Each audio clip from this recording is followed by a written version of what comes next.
Greetings, viewers. How are you all today? Great to see you all again. So, the other day I was just discussing with one of my counselees.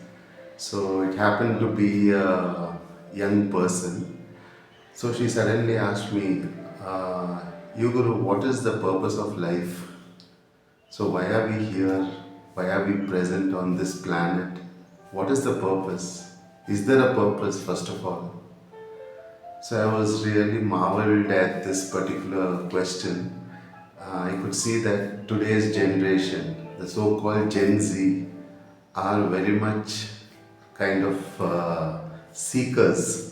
They want to seek the knowledge and they want to seek the more than knowledge. I felt that they want that information. They want to know what this entire cosmos is about. So I just told her a simple answer.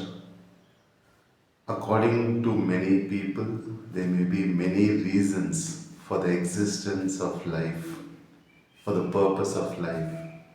But I told her, simple purpose of life is to be happy. Just to be happy. So basically, I told them there are many, like if you go to the US and UK, there are many people who are called happiness coaches. So a simple act of being happy, even that the people have forgotten. So they need a coach for that. So the happiness coach.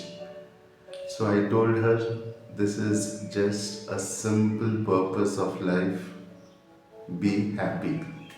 Of course, sometimes your parents or your elders would have taught you the purpose of this life is to prepare for the next life. So many religions believe in that. So they tend be you have to live in a certain way, you have to be a thing, you have to be restricted so that your next life will be great. So there is a heaven there. So the heaven will give you the entire happiness. So now you have to suffer, you have to take care of sorrow. So the more you suffer, blessed are the poor, for theirs is the kingdom of heaven. You must have heard this statement, right? Some of you all. So it's not like that, guys. It is basically to be happy. But of course, there's a condition. You being happy should not make another person unhappy. Got it?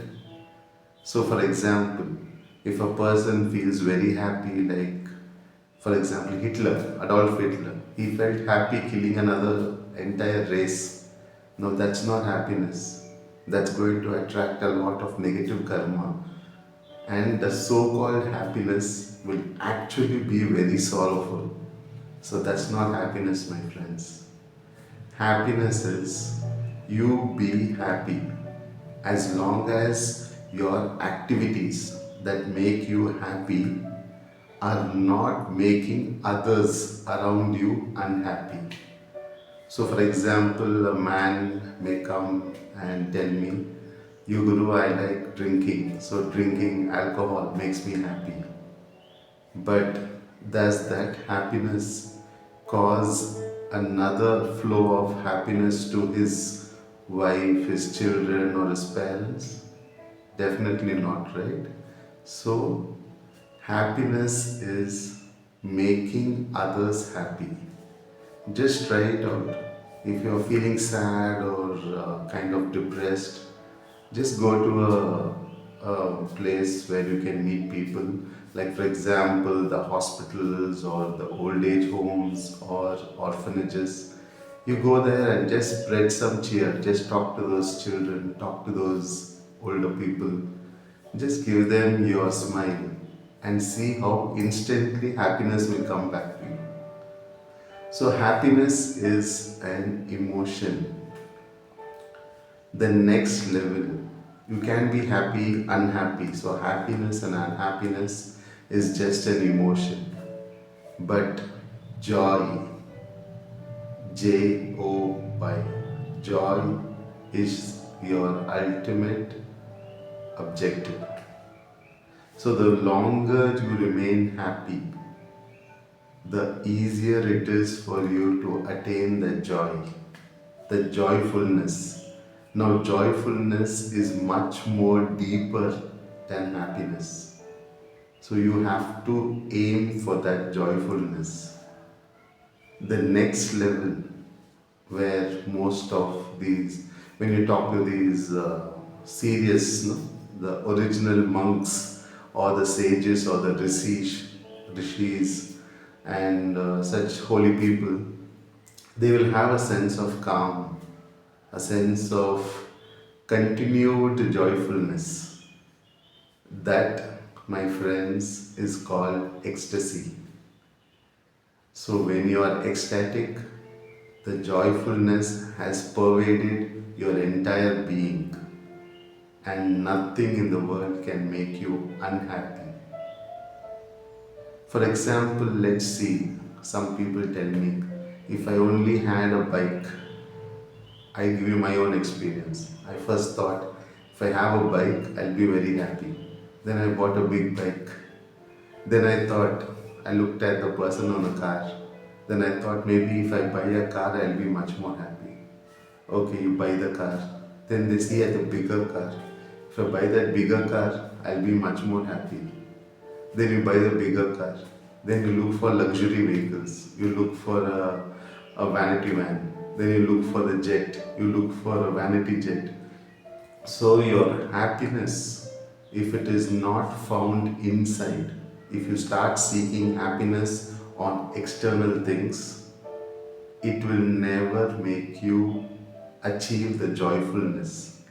It will give you a sense of happiness for a brief period.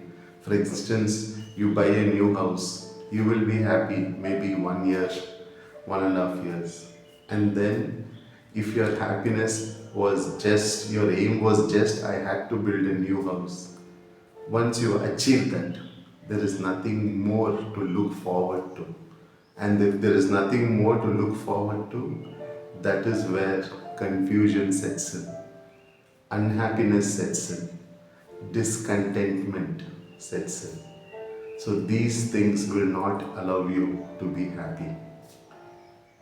A simple story, a guy went and asked a Buddhist monk, I want happiness, what should I do? So the monk gently opened his eyes and said, take away the I. What is remaining? Want happiness. So remove your self-ego, the I part of your being, the selfishness of your being. Remove that. That is removed. Next, what is remaining? Want happiness. Remove the wants. The wants in your life are the main things that make you unhappy. Differentiate between your wants and your needs. So want is removed. What remains? Happiness.